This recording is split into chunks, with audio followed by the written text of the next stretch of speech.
மஞ்சள் கலரில் ஒரு கொடி நேற்று ஒத்திகை நடந்திருக்கு. விஜய் அவர்கள் அங்கே முடிச்சுட்டு தான் வந்து கேப்டன் வீட்டுக்கே வந்திருந்தார். அந்த கொடி இதெல்லாம் பார்க்கும்போது இது வந்து ஃபைனல் பண்ண கொடி அப்படின்ற மாதிரி தெரியல. ஏன்னா விஜயோட ஃபோட்டோ வச்சு ஒரு கொடி இருக்குது. எங்களுக்கு இன்னும் மாரியம்மா மாரியம்மான்னு தான் தோணுச்சு. அதாவது அவர் வந்து சொல்லக்கூடாது, இருந்தாலும் பரவாயில்ல. ரொம்ப நாள் கழித்து தான் ஜோசப் விஜய் சார்னு சொன்னார். அப்படிப்பட்டவர் நேற்று ஆணி பௌர்ணமின்னு சொல்லி அது வந்து ஒத்திகை பார்க்கணும், நல்ல நாள் அப்படின்னு சொல்லிட்டு அதுக்காக தான் ஒத்திகை பார்த்தாரு. ஆமாம், அதுதான் உண்மை. அதுதான் அந்த பௌர்ணமி நல்ல நாளுங்கிறதுக்காக தான் 2 தடவை ஏற்றி இறக்கி பார்த்தாரு. நீங்கள் ஒரு மாநாடு நடத்துறதுக்கே இவ்வளவு கஷ்டங்கள் வந்துக்கிட்டு இருக்க. அப்போ நீங்கள் மாநாடு நடத்தி கட்சி நடத்தி அதில் வந்து நீங்கள் எம்எல்ஏவை பிடிச்சி நீங்கள் அதில் ஆட்சி அமைக்கிறாங்கிறது எவ்வளோ கஷ்டமான விஷயம். ஒரு மாநாட்டுக்கே முதல்ல கோயம்புத்தூருங்க, அப்புறம் திருச்சி நீங்கள், அப்புறம் மதுரை நீங்கள், அப்புறம் இங்கே நீங்கள், அப்புறம் கடைசியில் இப்போ விக்கிரவாண்டியில் வந்து நின்றுட்டு இருக்கு. இல்லை, அதான் நிறைய பேர் பிரச்சனை பண்ணுறதா சொல்கிறாங்க. அதுதான் சொல்கிறேன். அது ஆளுங்கட்சிக்காரங்க வந்து கண்டிப்பாக சும்மா விட மாட்டாங்கல்ல. அண்ணன் சீமானன்னு அது நேரடியாகவே வந்து பேட்டியிலேயே சொல்லியிருக்கிறாரு. விக்கிரவாண்டியிலே 70 ஏக்கர்லன்னு சொல்கிறாங்க. அதுவும் ஊர்ஜிதமாக ஆகுமாங்கிறது தெரியல. ஏன்னா ஆளுங்கட்சி வந்து அந்த இடம் கொடுக்குறவங்கக்கிட்ட வந்து ஏதாவது ப்ரெஷர் கொடுத்தாங்கன்னு வச்சுக்கங்களேன், அது கூட மாறதுக்கு வாய்ப்பு இருக்குது. இதுதான் நான் சொல்கிறேன் அரசியல். ஒருத்தர் கட்சி ஆரம்பிக்கிறாங்கன்னா சும்மா விட்டுருவாங்களா ஆளுங்கட்சிக்காரங்க? ஆனால் அதை அண்ணா ராதாரி வேணா விளையாட்டாவே சொன்னார். கட்சி ஆரம்பிக்கிறேன்னு போயிட்டு கலைஞர்கிட்ட போய் சொல்லிட்டு இருக்காப்புல, உங்களுக்கு எதிராக நான் கட்சி ஆரம்பிக்க போறேன்னு சொல்லிட்டு அவருக்கே போய் கட்சி அழைப்புதலை கொடுக்குறாருன்னா அது உண்மையிலே வந்து அந்த தைரியம் வந்து ஆசீர்வாதம் வாங்கிட்டு அவரோட ஆசீர்வாதம் வாங்கிட்டு வர்றாரு. அதான் சொல்றேன். அது அந்த கட்ஸ் அந்த இது விஷயங்கள்லாம் வந்து உண்மையிலே வந்து கேப்டன் மாதிரி வராது.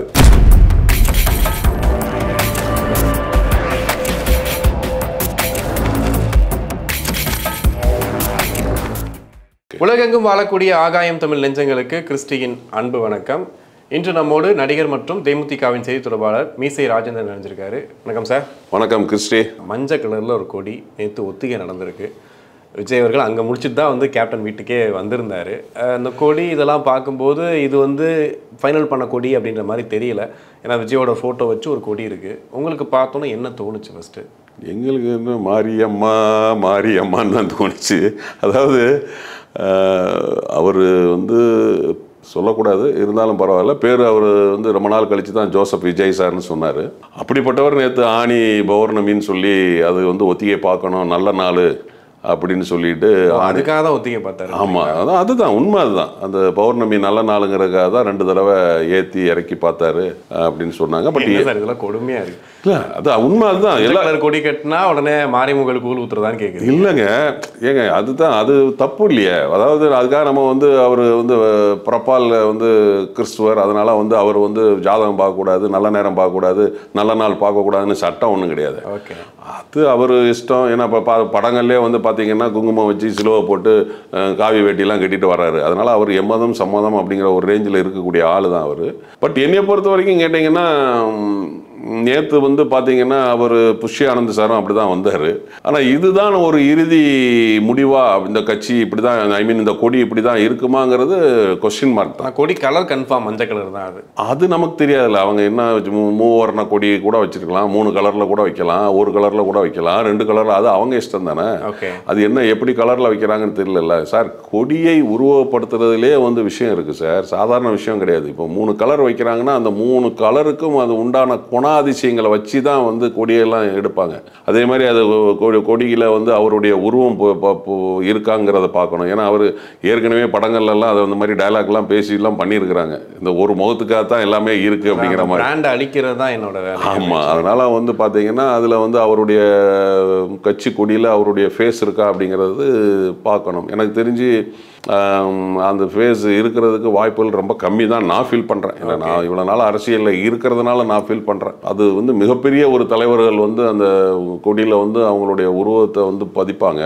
பட் இவர் வந்து இன்னும் வந்து அரசியலில் உள்ளே வரலை. அதனால் எனக்கு தெரிஞ்சு இவருடைய அந்த இது வந்து அதில் இருக்குமா அப்படிங்கிறது கொஸ்டின் மார்க் தான். ஓகே, நீங்கள் கலருக்கு ஒரு இது சொன்னீங்கல்ல, அந்த குணாதிசயம் இருக்குன்னு சொன்னீங்கல்ல, மஞ்சளுக்கு என்ன குணாதிசயம்? மஞ்சள் வந்து தேமுதிகவில் இருக்கு இல்லையா? ஆமாம், மஞ்சளுக்கு வந்து பார்த்தீங்கன்னா அது அதான் சொல்கிறேன்ல, மஞ்சள் மங்களகரமானதுமாங்க, ப்ளசண்ட்டாக இருக்குமாங்க.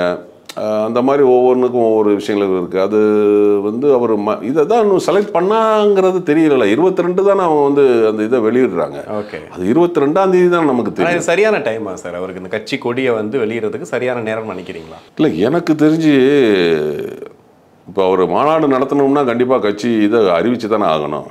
இப்போ ஒரு மாநாடு நடத்த போகிறாரு, அப்போ நம்ம அது என்னன்னு தெரியாமல் நம்ம மாநாடை வச்சுக்கிட்டு கட்சி கொடியெல்லாம் இல்லாமல் போய் அவன் எப்படி பழைய விஜய் மக்கள் இயக்கத்து அந்த ஸ்டார் போட்டு அவருடைய ஃபேஸ் இருக்கும், அந்த வெள்ளை அந்த மாதிரி அந்த மாதிரி கொடியை கொண்டு போக முடியாதுல்ல. ஸோ அதுக்கு வந்து இப்போ மாநாடு நடத்தணுங்கன்னா அவனுக்கு கண்டிப்பாக வந்து கொடியை அறிவிச்சு தானே ஆகணும். ஸோ அதனால் அவர் இப்போ வந்து 22 அறிவிக்கிறது ரைட் டைம் தான் நினைக்கிறேன். ஏன்னா ஐ திங்க் அடுத்த மாதம் மாநாடு. பட் எனக்கு தெரிஞ்சு எங்கள் தலைவர் வந்து மாநாடுக்கு இடம் பார்த்து மாநாடு நடத்தி அந்த மாநாட்டில் தான் வந்து கட்சி பேரையும் கட்சி கொடியும் அறிவித்தார். பொதுவாகவே அதுதான் முறை. இவர் கட்சி பேரை அறிவிச்சிட்டு கட்சி பேருக்கு அப்புறம் வந்து மாநாட்டுக்கு இடம் தேடிட்டு இருக்காரு. இதுவே வந்து ரிவர்ஸில் போய்கிட்டு இருக்கு. ஓகே, புரியுதுங்களா? இல்லை அதான் நிறைய பேர் பிரச்சனை பண்ணுறதா சொல்கிறாங்க. அதுதான் சொல்கிறேன். அது ஆளுங்கட்சிக்காரங்க வந்து கண்டிப்பாக சும்மா விட மாட்டாங்கல்ல. அண்ணன் சீமானன்னு அது நேரடியாகவே வந்து பேட்டியிலேயே சொல்லியிருக்கிறாரு. இப்போ எங்கெங்கெல்லாமோ சொல்லி கடைசியில் வந்து விக்கிரவாண்டியில் வந்து நின்றுட்டு இருக்கு. விக்கிரவாண்டியில் 70 ஏக்கர்லன்னு சொல்கிறாங்க. அதுவும் ஊர்ஜிதமாக ஆகுமாங்கிறது தெரியலை. ஏன்னா ஆளுங்கட்சி வந்து அந்த இடம் கொடுக்குறவங்ககிட்ட வந்து ஏதாவது ப்ரெஷர் கொடுத்தாங்கன்னு வச்சுக்கங்களேன், அது கூட மாறதுக்கு வாய்ப்பு இருக்குது. இதுதான் நான் சொல்கிறேன் அரசியல். நீங்கள் ஒரு மாநாடு நடத்துறதுக்கே இவ்வளவு கஷ்டங்கள் வந்து வந்துக்கிட்டு இருக்க, அப்போ நீங்கள் மாநாடு நடத்தி கட்சி நடத்தி அதில் வந்து நீங்கள் எம்எல்ஏவை பிடிச்சி நீங்கள் அதில் ஆட்சி அமைக்கிறாங்கிறது எவ்வளோ கஷ்டமான விஷயம். ஒரு மாநாட்டுக்கே முதல்ல கோயம்புத்தூருங்க, அப்புறம் திருச்சி நீங்கள், அப்புறம் மதுரை நீங்கள், அப்புறம் இங்கே நீங்கள், அப்புறம் கடைசியில் இப்போ விக்கிரவாண்டியில் வந்து நின்றுட்டு இருக்கு. ஓகே, அதனால் வந்து ஆளுங்கட்சி வந்து எப்போதுமே அது வந்து மறைமுகமாக செய்யத்தான் செய்வாங்க. என்ன சிக்கல் கொடுப்பாங்கன்னு நினைக்கிறீங்க சார்? ஒருவேளை சார் அவருக்கு சிக்கல் அவருக்கு கொடுக்கட்டாலும் அந்த இடத்துக்காரன் கொடுப்பாங்கல்ல சார். 70 ஏக்கர்ல வந்து ஒருத்தன் இடம் கொடுக்குறான்னா அவன் நிச்சயமாக ஏதாவது ஒரு கேஸ்ல இருந்திருந்தாருன்னா அந்த கேஸை வந்து நான் வந்து தூசி தட்டிட்டேன்னு சொல்லி மிரட்டினா என்ன பண்ணுவீங்க? அப்போ அவன் இடத்த கொடுக்க மாட்டாங்கல்ல. ஓ, அப்படி மிரட்டுவாங்கன்றீங்க. ஸ்ட்ரைட்டா வந்து விஜய் கிட்ட வராது. இருக்கும்ல சார், அரசியல் எது வேணாலும் நடக்கும்ல. அது அந்த மாதிரி ஒரு இது பண்ணாங்கன்னா என்ன பண்ணுவீங்க? அவன் இடம் கொடுக்க மாட்டாங்கல்ல. ஸோ அப்போ நீங்கள் இதெல்லாம் மீறி தான் நீங்கள் வந்து அரசியலுக்கு உள்ளே வரணும்ல. இதை ஃபேஸ் பண்ணாரு, கேப்டன் ஃபேஸ் பண்ணாரு. அப்போ அந்த பிரச்சனைகள் வந்து அதெல்லாம் வரத்தானே செய்யும். ஆளுங்கட்சிக்காரங்க சும்மா விட்டுருவாங்களா? ஒருத்தர் கட்சி ஆரம்பிக்கிறாங்கன்னா சும்மா விட்டுருவாங்களா ஆளுங்கட்சிக்காரங்க? ஆனால் அது அண்ணா ராதாரி வேணா விளையாட்டாவே சொன்னார். கட்சி ஆரம்பிக்கிறேன்னு போயிட்டு கலைஞர்கிட்ட போய் சொல்லிட்டு இருக்காப்புல. அது அந்த தைரியம் வந்து கேப்டனுக்கு தான் உண்டு. உங்களுக்கு எதிராக கட்சி ஆரம்பிக்க உங்களுக்கு எதிராக நான் கட்சி ஆரம்பிக்க போறேன்னு சொல்லிட்டு அவருக்கே போய் கட்சி அழைப்புதலை கொடுக்குறாருன்னா அது உண்மையிலே வந்து அந்த தைரியம் வந்து கேப்டன் ஆசீர்வாதம் வாங்கிட்டு அவரோட ஆசீர்வாதம் வாங்கிட்டு வர்றாரு. அதான் சொல்றேன். அது அந்த கட்ஸ் அந்த இது விஷயங்கள்லாம் வந்து உண்மையிலே வந்து கேப்டன் மாதிரி வராது. ஸோ வந்து நிச்சயமா ஆளுங்கட்சி வந்து இடைஞ்சல் பண்ண தான் செய்வாங்க. ஏன்னா வந்து அரசியலுக்கு வந்தால் வாக்கு வங்கிகள் இவங்களுக்கு வந்து குறையும். அந்த யூத் மத்தியில் உள்ள ஓட்டு வந்து இவருக்கு வரும். என்னதான் இருந்தாலும் இப்போ திமுகவில் உள்ள அப்பா அம்மா திமுகவுக்கு ஓட்டு போட்டாலும் வீட்டில் இருக்கிற பையன் வந்து இவ்வளோ நாள் வந்து அப்பாவுக்காகவும் அம்மாவுக்காகவும் உதயசூரியன் சின்னத்தில் ஓட்டு போட்டிருப்பாங்க. அப்போ அவன் வந்து இப்போ இவர் கட்சி ஆரம்பித்தோன்னா அங்கே ஓட்டு போடாமல் இங்கே ஓட்டு போடுவாங்க. ஸோ அப்போ அங்கே வாக்கு சதவீதம் கம்மியாகும்.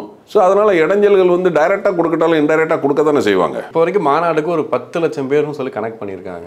அவ்வளோ பேர் வருவாங்க அப்படின்னு சொல்லியிருக்காங்க. அதை மேனேஜ் பண்ணுறதுக்கு என்னென்ன பண்ணுவாங்கன்னு நினைக்கிறீங்க? ஏன்னா வந்துட்டு ஒரு கட்சி மாநாடு அப்படின் போது இப்போ ரீசெண்டாக டிஎம்கே இருக்கட்டும் ஏடிஎம்கே இருக்கட்டும் அவங்க கட்சி மாநாடு வைக்கும் போது சாப்பாடு பிரச்சனையாயிருச்சு, தண்ணி கூட கொடுக்கல, நிறைய பிரச்சனைகள் ஆச்சு அப்படிலாம் சொன்னாங்க. அப்படின்னும் போது 10 லட்சம் பேர்னா எப்படி சமாளிப்பாங்கன்னு நினைக்கிறீங்க? சரி, எனக்கு தெரிஞ்சு தமிழ்நாட்டில் சக்ஸஸாக வந்து மாநாடு நடத்துகிறது வந்து எனக்கு தெரிஞ்சு நம்ம தேசிய முற்போக்கு திராவிட கழகம் தான். இது என்னன்னு பார்த்தீங்கன்னா ஒரு மிலிட்ரி மாதிரி இருக்கும். நீங்கள் இப்போ ஆளுங்கட்சியாக இருக்கிற இந்த திமுக மாநாட்டிலே பார்த்தீங்கன்னா அவன் உள்ளே போய் பருப்பு அரிசி எல்லாத்தையும் தூக்கிட்டு ஓடுவான். வாழை மரத்தில் வெட்டி வாழை கொலையை தூக்கிட்டு ஓடுவான். அதே மாதிரி அண்ணா திமுகவிலையும் நம்ம பார்த்துருக்குறோம். பட் கட்டுக்கோப்பாக நான் பார்த்தது வந்து தேசிய முற்போக்கு திராவிடர்களுடைய மாநாடு தான் நான் பார்த்துருக்குறேன். ஏன்னா அவ்வளவு தூரம் வந்து மிலிட்ரி மாதிரி இருக்கும். ஸோ இதை வந்து ஆளுங்கட்சியில் இருக்கிற இப்போ திமுகவில் இருக்கிறவங்களே வந்து அதை பாராட்டியிருக்காங்க. என்னப்பா விஜயகாந்த் கட்சி மாநாடுனா சைலண்டாக நடக்குது, ஒரு பிரச்சனையும் இல்லை, கரெக்டாக நடக்குது அப்படின்னு அவங்களே வந்து பாராட்டியிருக்கிறாங்க. ஸோ இது வந்து ஒரு பெரிய குவாலிட்டி. அது ஒன்று இருந்து பார்க்கணும். இப்போ நம்ம வந்து சினிமாவில் வந்து டைரக்டர் சொல்கிறத நம்ம வந்து செஞ்சுட்டு போயிடுவோம். அங்கே அரசியல் அப்படி கிடையாது. நம்ம இறங்கி வேலை செய்யணும். அதை வந்து கேப்டன் செய்வார். மாநாட்டுக்குன்னு ஒரு குழு அமைப்பார். இவர் அங்கே அவங்களோட போய் டிஸ்கஸ் பண்ணுவார், சைட்டை போய் பார்ப்பார், டெய்லி போவார். ஸோ நீங்கள் அதெல்லாம் செய்யணும். அப்புறம் ப்ளஸ் என்னென்னா 5-10 லட்சம் பேர் வர்றவங்களை வந்து பக்காவாக ஆர்கனைஸ் பண்ணணும். வர்றவனுக்கு கரெக்டாக தண்ணி குடிக்கிறது கொடுக்கணும், சாப்பாடு கொடுக்கணும். அதை பக்காவாக ஆர்கனைஸ் பண்ணணும். விஜய் இதெல்லாம் பண்ணலையா? பண்ணணும். இனிமே தானே தெரியும். பண்ணலையாங்கிறது நமக்கு என்ன தெரியும்? இனிமே தானே அவர் மாநாடே நடத்த போறாரு. அதில் தானே நம்ம பார்க்கணுங்க. அவர் தான் ஓன் டிரைவில் அவரே வந்துட்டு இப்போ கொடியேற்றலாம் வந்து பண்ணிட்டாரு. ஆமாங்க. அதே மாதிரி அவரே நின்றுட்டு வந்த 10 லட்சம் பேருக்கு சாப்பாடு போட முடியுமா? என்ன நீங்க கேட்குறீங்க? அதுக்குன்னு ஒரு செட்டப் ஆஃப் பீப்புள்ஸ் சார், அதுக்குன்னு ஒரு செட்டப் ஆஃப் பீப்புள்ஸ் பண்ணணும் சார். சார் அது சாதாரண, அதுதான் நான் சொல்ல வரேன். அது சாதாரண விஷயம் கிடையாது. வந்து மாவட்டம் தூரம் வந்து நிர்வாகிகள் இருக்காங்களா சார்? சார் நீ அது அனுபவம் படணும் சார். இன்னைக்கு நம்ம சொல்றோம்ல சார், இன்னைக்கு வந்து ஏன் வந்து தேசிய முற்போக்கு திராவிட கழகத்தை வந்து நீங்கள் ஏன் வந்து இப்போ வந்து 25 லட்சம் பேரை வச்சுக்கிட்டு மதுரையில் வந்து அந்த இடத்துல வந்து ஒரு கட்சியை ஆரம்பித்து 2 நாள் ஃபங்க்ஷனு சார், ஒரு நாள் ஃபங்க்ஷன்லேயே வந்து கூட்டம் வந்துட்டு போயிடும் சார். 2 நாள் அந்த இடத்துல ஃபங்க்ஷனு அவ்வளோ வேற கட்டுக்கோப்பாக உட்கார வச்சு மாநாட்டு பந்தலில் கூட்டம் இருக்கிறத விட வெளியில் 3-4 மடங்கு வெளியில் இருந்ததுங்க. அந்த வெளியில் இருக்கிற கூட்டத்துக்கும் சாப்பாடு கொடுக்கணும்ல. ஓகே, நீங்கள் உள்ளே இருக்கிறவங்க மட்டும் இங்கே பார்க்கக்கூடாதுல்ல, வெளியில் இருக்கிறவங்களையும் பார்க்கணும்ல. அதை வந்து கேப்டன் வந்து தெளிவாக செஞ்சார்ல. அதுதான் ஒரு தலைவனுக்குள்ள அடையாளம். நீங்கள் வந்து நம்மளை மட்டும் பார்க்கக்கூடாது. வர்றவன் வந்து நம்மளை நம்பி வர்றான், 10 லட்சம் பேர் வர்றான்னா அந்த 10 லட்சம் பேருக்கு உண்டான விஷயங்களை நம்ம பண்ணணும். இப்போ நம்ம ஒரு மாநாடு நடந்துச்சுங்க. அந்த மாநாடு நடந்து இங்கேருந்து வீட்டுக்கு போகிற வழியில் திருநெல்வேலி எங்கள் பகுதியில் உள்ளவங்க ஒரு ஆக்சிடெண்ட் ஆகி கயத்தாறு பக்கத்தில் வண்டி ஆக்சிடெண்ட். அப்போ எனக்கு அவங்க ஃபோன் பண்ணுறாங்க. இந்த மாதிரி நாங்கள் மாநாட்டுக்கு வந்துட்டு போகும்போது ஆக்சிடெண்ட் ஆகிப்போச்சு அப்படின்னு சொல்லி எனக்கு ஃபோன் பண்ணுறாங்க. அப்போ நான் என்ன பண்ணுறேன்னா, நான் வந்து ஃபோன் பண்ணுறேன் கேப்டனுக்கு. அப்போது கேப்டன் வீட்டுக்கு ஃபோன் பண்ணுறேன். வீட்டுக்கு ஃபோன் பண்ணும்போது அவருடைய உதவியாளர் எடுக்கிறாரு. அப்போ நான் இந்த மாதிரி கேப்டன்கிட்ட பேசணும் அப்படின்னோட ஒரு டக்குன்னு ஒரு 2 நிமிஷம் கழித்து பேசுங்க, மேலே மாடியில் இருக்கிறாங்க, நான் வர வைக்கிறேன், ஏன்னா ஃபோன் கீழே தான் இருக்குது, நான் வர வைக்கிறேன்னு சொன்னேன். அப்புறம் நான் ஒரு 5 மினிட்ஸ் கழித்து திரும்ப நான் ஃபோன் பண்ணுறேன். கேப்டனே எடுக்கிறாரு. என்ன அப்படிங்கிறாரு. இல்லை கேப்டன், நேற்று நம்ம இந்த மாதிரி வந்துட்டு போன இடத்துல வந்து ஆக்சிடெண்ட் ஆகி போச்சான், ஒருத்தர் வந்து ரொம்ப சீரியஸாக இருக்கிறாரு, எனக்கு வந்து இப்போ ஃபோன் பண்ணாங்க, அதுதான் தகவல் நான் சொல்கிறேன் அப்படின்னு. அப்போ டக்குன்னு என்ன பண்ணுறாரு, நானும் இப்போ உடனே அந்த ஏரியா மாவட்ட செயலாளருக்கு பேசுகிறேன், நீங்களும் அந்த ஏரியாவில் உள்ள மாவட்ட செயலாளர்கிட்ட பேசுங்க, ப்ளஸ் என்ன உதவி வேணாலும் நம்ம செய்வோன்னு சொல்லுங்கள், அந்த சீரியஸாக இருக்கிறவர் எப்படி இருக்கிறாருங்கிறத வாட்ச் பண்ணிவிட்டு எனக்கு சொல்லுங்கள் அப்படின்னு அவர் சொல்கிறாரு. அப்போது உடனடியாக நான் ஒரு 5 நிமிஷம் விட்டு கழித்து நான் மாவட்ட செயலாளருக்கு ஃபோன் பண்ணுறேன். அப்போது அவர் என்ன சொல்கிறாருன்னா, இப்போ தான் கேப்டன் பேசினார், உடனடியாக வந்து ஸ்பாட்டுக்கு போக சொல்லியிருக்காரு, நான் ஸ்பாட்டுக்கு போய்கிட்டு இருக்கிறேன், போயிட்டு நான் அவங்கள எல்லாத்தையுமே என்னென்னு பார்க்குறேன் அப்படின்னு. அப்போ நான் சொன்னேன், அதில் முக்கியமாக ஒரு ஆள் சீரியஸாக இருக்கார், என்ன அதையும் வந்து வாட்ச் பண்ண சொன்னார் அப்படின்னு. அப்போ அந்த சீரியஸாக இருந்தவர் இறந்துட்டார். அப்போ நான் கேப்டனுக்கு ஃபோன் பண்ணுறேன், கேப்டன் இந்த மாதிரி ஒருத்தர் இறந்துட்டார் அப்படின்னா, இமீடியட்டாக என்ன பண்ணுறீங்க, அது அவங்க கூடயே போய் அவங்க வீட்டுக்கு 1 லட்ச ரூபா பணத்தை கொடுக்க சொல்லுங்கள், நான் இங்கேருந்து தலைமையில் இருந்து பணத்தை அனுப்பிடுறோம், மாவட்ட செயலரை கூட்டு போய் அந்த பணத்தை கொடுக்க சொல்லுங்கள். சார் இதுதான் சார் ஒரு தலைவனுக்கு அடையாளம்.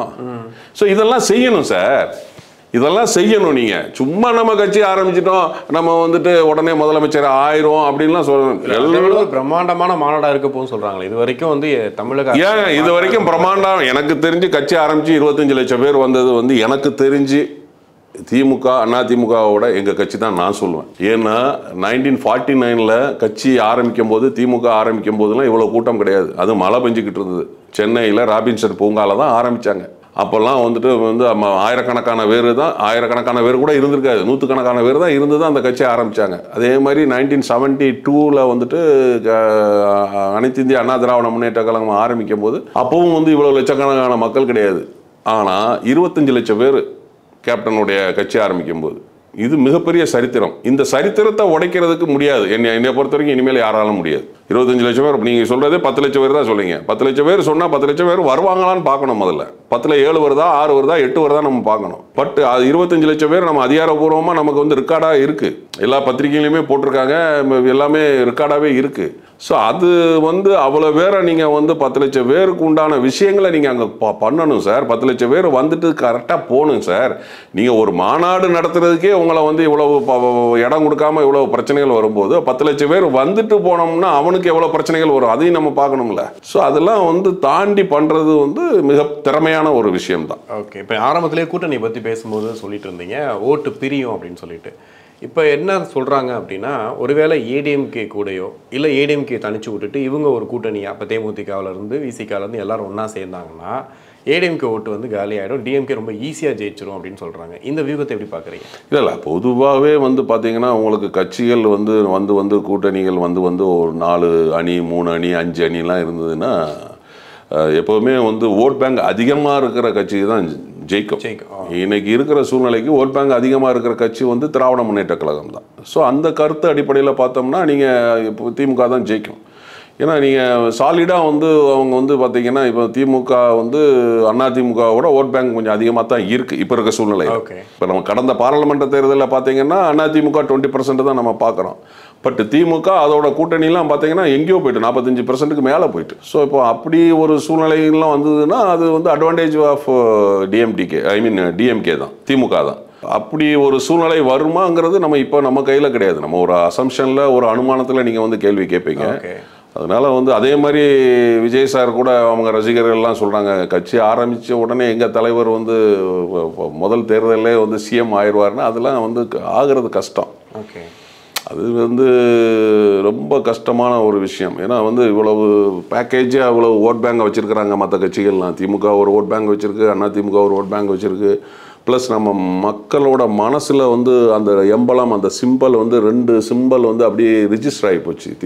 திமுகவோட உதயசூரியன் ஆகட்டும், அதிமுகவோட ரெட்டை இலை ஆகட்டும், அது வந்து மைண்ட் செட் ஆகிட்டான். அவன் போனவுடனே அந்த மிஷினில் வந்து எங்கே ரெட்டை இலை இருக்குது எங்கே உதயசூரியன் இருக்குது தான் முதல்ல பார்க்குறான். ஸோ அவன் மைண்ட் செட் ஆகிட்டான். ஏன்னா கிட்டத்தட்ட அவங்க வந்து பார்த்தீங்கன்னா 49 கட்சி ஆரம்பித்தாங்க. அவங்க நின்னது வந்து 54க்கு அப்புறம் தான் நின்னாங்க. கிட்டத்தட்ட வந்து அதில் ஒரு 46 இதில் ஒரு 70 வருஷத்துக்கு மேலே அவன் மைண்ட் செட் ஆகிட்டான். அதே மாதிரி திமுக வந்து அதிமுக பார்த்தீங்கன்னா அவன் ஒரு 50 வருஷமே மைண்ட் செட் ஆகிட்டாங்க. ஸோ இதெல்லாம் மீறி இவருடைய சின்னம் என்னங்கிறத நம்ம பார்க்கணும். விஜய் சாரோட சின்னம் என்னங்கிறத பார்க்கணும். அவருடைய கொள்கை கோட்பாடுகள் என்னன்னு பார்க்கணும். அவர் மக்களுக்காக இனிமேல் என்ன செய்ய போகிறாருங்கிறத பார்க்கணும்.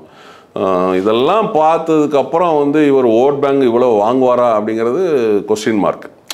அதெல்லாம் வந்து உடனடியாக வந்து அவர் கட்சி ஆரம்பித்த உடனே ஆட்சிக்கு வந்துடுவாருங்கிறதெல்லாம் வந்து பல ஆயிரம் கொஸ்டின் மார்க். ஸோ நிறைய அரசியல்ங்கிறது வந்து சாதாரண விஷயம் கிடையாது. அது வந்து உள்ளே வந்து அதுக்கப்புறம் அனுபவப்பட்டு அது மோல்டாகி அதை செய்யணும்.